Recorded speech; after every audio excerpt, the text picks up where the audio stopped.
আজকের ঘটনাটা শুরু করার আগে আপনাদের একটা ভিডিও দেখাই। 2017 সালের 13ই ফেব্রুয়ারি মালয়েশিয়ার কুয়ালালামপুর এয়ারপোর্টের সিসিটিভি ফুটেজ। সকাল 9টা, একজন মানুষ গ্রে কালার ব্লেজার পরে এয়ারপোর্টে ঢুকছে। সবার মতোই মনে হচ্ছে সে কাউকে বিদায় জানাতে এসেছে বা কোথাও যাচ্ছে।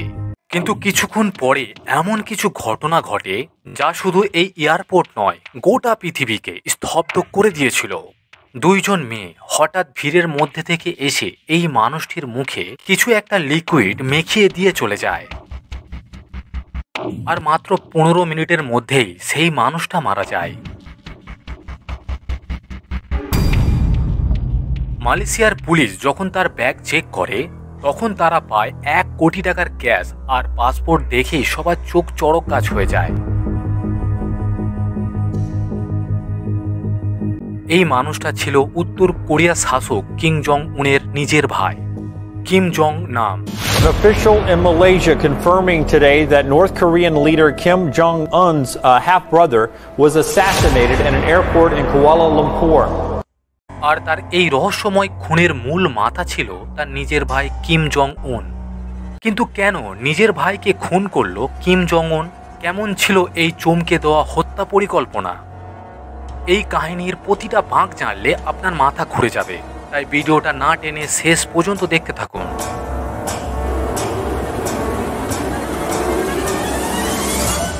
1971 সাল উত্তর কোরিয়ার দ্বিতীয় শাসক কিম জং উলের প্রথম সন্তান জন্ম নেয়, কিম জং নাম।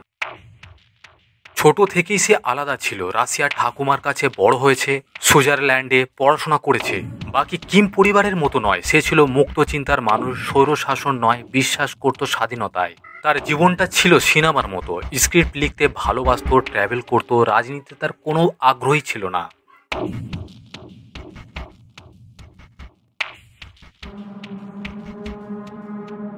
কিন্তু 2001 সালে একটা ঘটনা তার জীবন বদলে দেয়।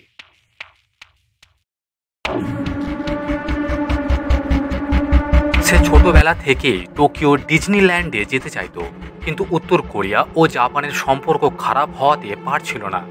তাই সে চীনের মাকাও থেকে একটা ফেক পাসপোর্ট বানিয়ে জাপানে ঢোকার চেষ্টা করে আর ধরা পড়ে যায়।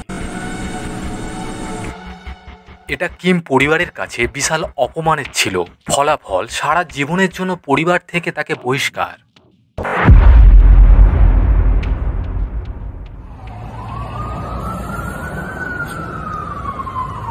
এরপর স্ত্রী সন্তান নিয়ে সে চলে আসে মাকাও শহরে। শুরু হয় তার কঠিন সময়। কোনো টাকা নেই, পরিবার থেকে কোনো সাহায্য নেই।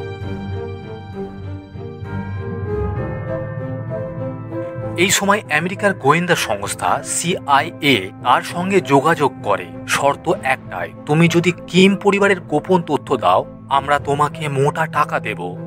কিম জং নাম রাজি হয়ে যায়। সে এমনিতেই তার পরিবারের নিষ্ঠুর শাসনের বিরুদ্ধে ছিল। এরপর থেকেই তার পরিবার অর্থকষ্ট থেকে একটু একটু করে মুক্তি পেতে থাকে।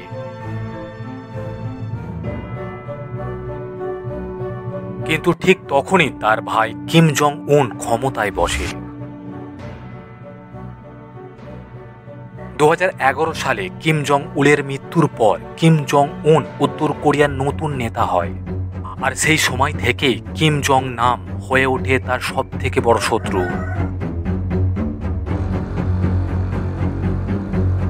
সে এক সাংবাদিককে ইমেল করে বলে, কিম জং উন হলো একটা হাস্যকর স্বৈরচার যাকে গোটা দুনিয়া তামাশা বানিয়ে দিয়েছে। তবে এই ইমেলেই তার মৃত্যুদণ্ডের কারণ হয়ে দাঁড়ায়। কিম জং উন চায়নি তার এই কাজ করতে গিয়ে দেশের গুপ্তচর ধরা পড়ুক, তাই সে পুরো পরিকল্পনাটা পুরো সেফ সিনেমার চেয়েও নিখুঁতভাবে করে। 4 জন হিটম্যানকে মালয়েশিয়ায় পাঠানো হয়। তারা 2 জন মেয়েকে সিটি আয়েশা ও ডোয়েনিংকে হায়ার করে। তাদের মিথ্যে বলে এরা মজার একটা ভিডিওর জন্য কাজ করবে। তাদের হাতে বেবি ওয়েল বলে একটা ডিস্ক নার্ভ এজেন্টের আলাদা আলাদা কম্পাউন্ড দেয়। তারা ভেবেছিল এটা একটা মজা, প্রতিবার $100 পাচ্ছে, কাজটাও সোজা। 3-4 দিন ধরে তারা রিহার্সাল করে। তারপর আসে সেই ভয়ঙ্কর দিন। 13ই ফেব্রুয়ারি 2017 সকাল 9টা কিম জং নাম এয়ারপোর্টে ঢোকে। হিটম্যানরা মেয়েদের কাছে তার ছবি দেখায়।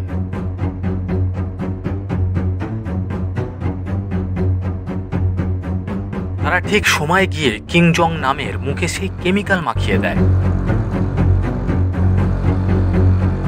কাজ শেষে তারা ওয়াশরুমে গিয়ে হাত ধোয় আর সঙ্গে সঙ্গে ট্যাক্সি ধরে সেখান থেকে বেরিয়ে আসে। কিন্তু 15 মিনিট পর কিম জং নাম মারা যায়। পরের দিন 14ই ফেব্রুয়ারি মালয়েশিয়ান পুলিশ 2জন মেয়েকে গ্রেপ্তার করে। তারা জানতো না কি হয়েছে, তারা বিশ্বাসই করতে পারছিল না। পুলিশও শুরুতে বিশ্বাস করেনি, কিন্তু সিসিটিভি ফুটেজ আর হিটম্যানের উড়িয়ে যাওয়া প্রমাণ পুলিশের সন্দেহ দূর করে দেয়।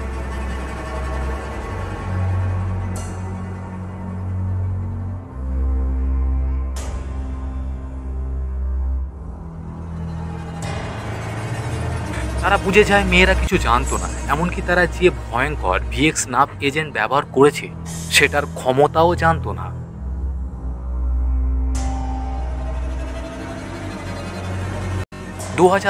সাল 2 বছর জেলে থাকার পর তাদের নির্দোষ বলে ছেড়ে দেওয়া হয়। তবে একটা প্রশ্ন থেকে যায়, যে কেমিক্যাল এত ভয়ানক সেটা হাতে মেখে তারা বেঁচে গেল কিভাবে? এখানে আসল চমক, এই কেসে ব্যবহার করা হয়েছিল ভিএক্স এর এক বিশেষ মডিফাইড ভার্সন, যেটা তখনই মারাত্মক হয়ে ওঠে যখন দুটি আলাদা কেমিক্যাল মিশে যায়। তাই মেয়েদের 2জনকে ব্যবহার করা হয়েছিল, যেন নিজেরাই না জানে তারা কি করেছে। আর সেই মুহূর্তেই কিম জং নামের মৃত্যু নিশ্চিত হয়। এই কেসটা শুধু একটা মার্ডার নয়, এটা ছিল এক ভাইয়ের হাতে আর এক ভাইয়ের ঠান্ডা মাথায় প্ল্যান করা নির্মম খুন। তো বন্ধুরা, ভিডিওটি আজ আপনাদের কেমন লেগেছে কমেন্ট করে আপনাদের মতামত জানাতে ভুলবেন না।